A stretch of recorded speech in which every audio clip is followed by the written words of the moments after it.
Hey guys, it's Medicool back with another Red Dead Redemption 2 video, and in today's video I'm going to be doing an overview of Red Dead Redemption Online beta. So definitely go ahead and drop a like, that would be very much appreciated, and if you guys did go ahead and subscribe, that would also be very much appreciated.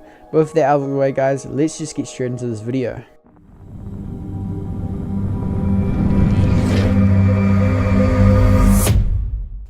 So within Red Dead Redemption Online, there are a ton of things that you guys can do to keep yourselves entertained while free roaming with your friends. There's obviously the story mode activities that you can do, like hunting and fishing and catching horses, all that sort of stuff. But they've also added a few things like treasure maps to online. There are also some like story mode missions that you guys can play with your friends. I believe there's up to 4 players with that. There's also gang hideouts that you guys can find all around the map. There's also organizations that you guys can sort of set up. I believe the maximum is like 4. And then there's also showdown series, which is kind of like playlists in GTA for like adversary modes and stuff. And then there's also stranger missions located around the map, and these are quite fun to do. I've only done one of them so far, and it didn't actually get me that much money or XP, but I believe there will be some out there that will give you a reasonable amount of XP and money.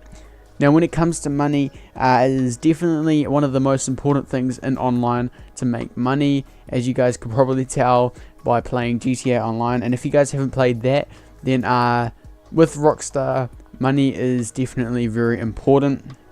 The other thing while starting off Red Dead Online, the other thing that is very important is getting XP to unlock certain items. And so the best things to do to make money is go hunting. You can find treasure maps, and when you guys find treasure maps, you should be able to find quite a lot of gold. And then there's also like story missions that you can get money from. And then another thing is, a little tip, is when you guys do missions and stuff like that, definitely loot everything you can, because the more you loot, the more money you will end up getting. Now when it comes to creating or customizing your character, there are actually quite a few things that are very similar to how you create characters in GTA Online. Now obviously you can select between a male or female character, just like in GTA. And then there's also some features in there that are very similar. For example, when you try to change the eye width or the nose, how that looked, you can use the analog stick on the grid. Very similar to that. And then one thing that really disappointed me was the fact that you can't fully customize your character's face like in GTA, where you can actually change the ancestors to the background, and that would affect on how your character's face would look. Whereas in Red Dead Redemption, Rockstar have given you a selection of faces to choose from. Now these selection of faces are actually quite random, because if you guys leave the character menu and then you go back into the character creation menu, then you will be able to get a whole different set of faces. So what happened to me was, I was actually creating a character, I really liked the look of it. For some reason the servers failed, and I got kicked off it. So I came back on to recreate it. I remember it was face 10, and then I go back to face 10 and it was a completely different face. So the whole selection changes all the time. So if you don't like a selection of faces, then I recommend leaving the creator menu and then go back into it, and then just keep on doing that until you find a selection of faces that you like. But yeah, it's very simple, just like in GTA. And then once you've created your character, that's that, and you're simply in online. Now one thing you'll notice straight away is the multiplayer story missions. These are quite similar to heists in GTA, except for you don't have, obviously you don't have a phone or anything like that to quick play sort of missions and stuff like that. But you have got like story mode missions located on the map, and I believe you can have between 2 to 4 players in these missions. And so far I've been getting a reasonable amount of money and XP from them. And if you guys keep on going through them all, I'm not too sure how many missions there are, but I believe there's quite a lot. And you guys should be able to make quite a bit of money and rank up quite fast if you guys just grind these missions. Another thing is, with these missions, you can actually skip the cutscenes. It's kind of like a vote thing. So unlike GTA, where everyone had to have watched the cutscene before they all got to choose, this one is kind of like, even if you haven't seen the cutscene before, you're still allowed to skip it. When you do skip it, there's kind of like a little vote in the bottom right hand corner of the screen, and you can see how many people have voted to skip it. But another thing is, speaking of voting, there's quite a lot of missions that ask you to vote whether you want to save someone or kill them or something like that, and it's kind of a group decision. So that's another cool little thing that I've added in. I don't believe there was any mission in GTA that was like that, so there's kind of a little bit of sort of decision making between the teams, unlike in GTA. So with a campsite, this is basically your home base. So like in GTA, where you have apartments, this is where you can kind of hang out. And I believe, I haven't actually looked into it too much, but I believe you can actually craft items here. So don't quote me on that, because I haven't actually looked into campsites that much. Speaking of that, I haven't actually been to my campsite since I first went to it in the story. So yeah, I'm not quite too sure what happens there. All I know is you can actually have a flag outside of it, and this flag, if it's down, that means your camp is vulnerable. People can come in and attack you. But I believe if your flag is up, it kind of works like passive mode, and players can't actually attack you once you're inside the base or your campsite.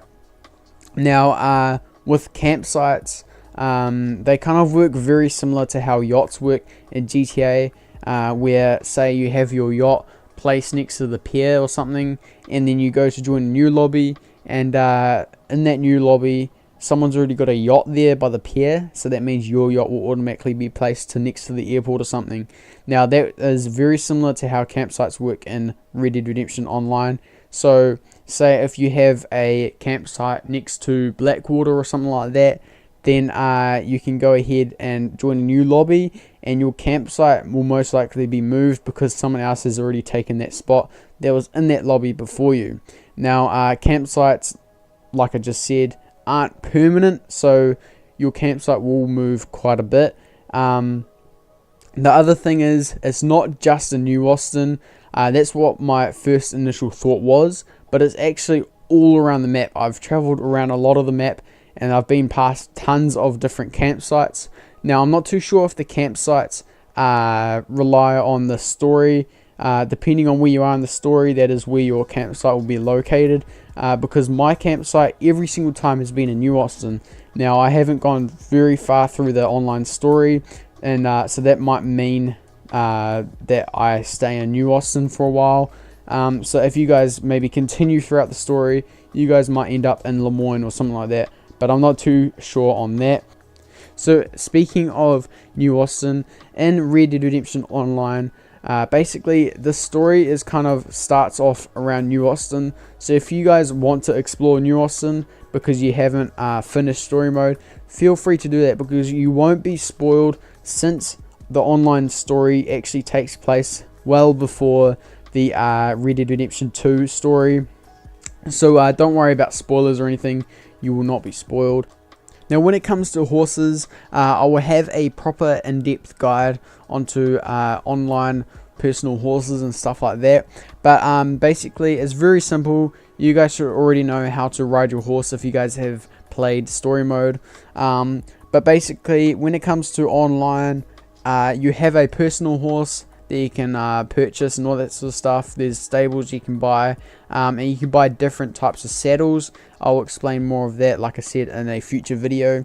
But basically, when your personal horse dies, if you got like horse insurance, then when it dies, it will go back to your stable until you kind of retrieve it. So if you don't have horse reviver, then don't worry too much. You just have to go to a stable to pick it back up. But until then, when you call for a horse, it will just be a random horse that you get from the wild. Now, this horse is very terrible, so I would not rely on killing your horse and using this horse to get back to the stable. Definitely still carry a horse reviver, because it is definitely a lot more useful than trying to go back to your stable and trying to call for your horse back. But yeah, like I said, I will definitely have a proper in-depth horse guide coming out soon. So there are actually a few downsides to playing Red Dead Redemption Online. The first one being the lasso. This is really frustrating when you guys are just free roaming around the map and then all of a sudden you find yourself tied up with a lasso. Now, I've had this happen to me tons of times and it is not fun. It can be fun for the person on the other end using the lasso, but it honestly gets really old and it gets so annoying when people lasso you like every 10 seconds. Especially if you're in the middle of a city where there's a whole bunch of people there. You're just going to walk around the corner and you will find yourself tied up, or you'll find yourself stabbed. So that's really frustrating. Also, there's actually no passive mode that I could find anywhere apart from the campsite thing with the flag. Whether it's up or down, you're safe or you're vulnerable. But that is only within your campsite area. If you leave that campsite and your flag is up, then you're vulnerable again, I believe. But another thing is, they do have a thing where if you get killed by someone 3 times or something like that, then I believe you can press a button to make it so that they can't kill you for the next like 30 seconds or something, or next 2 minutes. So there is that, but there's no permanent passive mode. Now, I didn't use passive mode myself in GTA, but I know a lot of people did, and it was definitely helpful having that there for other people that just found it annoying being killed all the time. Another thing is, there is actually no private lobby that you can join. I couldn't find any friends only lobbies or anything like that, so that was really frustrating. There's only public lobbies. So one thing that I really hope that they change when they bring out the full release is that you can actually go into a private lobby, so you guys can hang out with your friends and do role plays and stuff like that. Whereas right now you can only go into a public lobby and get killed by pretty much everyone there. Another thing is, when you actually have your horse out, or your personal horse out, and you go to join a new lobby, that horse automatically returns to your stable. So if your horse is out, and say you're just roaming around up in the snow in the top of the hills where there's no stables, and basically you join a new lobby, then that horse is gone. Your personal horse is in your stable. You have to call for a random horse, and in saying that, that horse is really slow, so it takes forever to get back to your stable just to get your personal horse out. And I just believe that this is just the most stupidest idea that Rockstar have added in. So hopefully they change it. That's really frustrating. But yeah, another thing is, with the horse, if you have your horse, say in Saint Denis or something like that, and somehow you get to the top of the map without your horse. For example, I went into Saint Denis, I grabbed the train and I drove the train all the way up to the top of the map. I tried to call for my horse and the horse would not actually come to me. The horse would stay in Saint Denis. It wouldn't despawn and respawn fairly close to me like your cars would in GTA. So hopefully Rockstar changed that, because that is really annoying. So if you have your horse in Saint Denis and somehow you get up to the other side of the map without your horse, then you literally have to try and find your way back without your horse. So maybe you have to steal another horse or get someone to pick you up or something like that. But yeah, I just find it really frustrating and really annoying. I'd say the quickest way is to probably find a new lobby to make the horse go back into your stable, to get your random horse that is really slow, and even then it's just too much effort. So hopefully Rockstar change all those negative things about the game. They definitely need to be changed.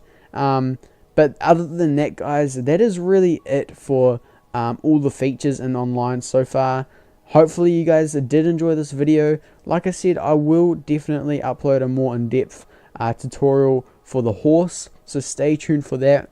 But if you guys did enjoy this video, please be sure to drop a like and also subscribe so you guys can stay tuned for more videos like this. And yeah, I'll see you guys in my next video.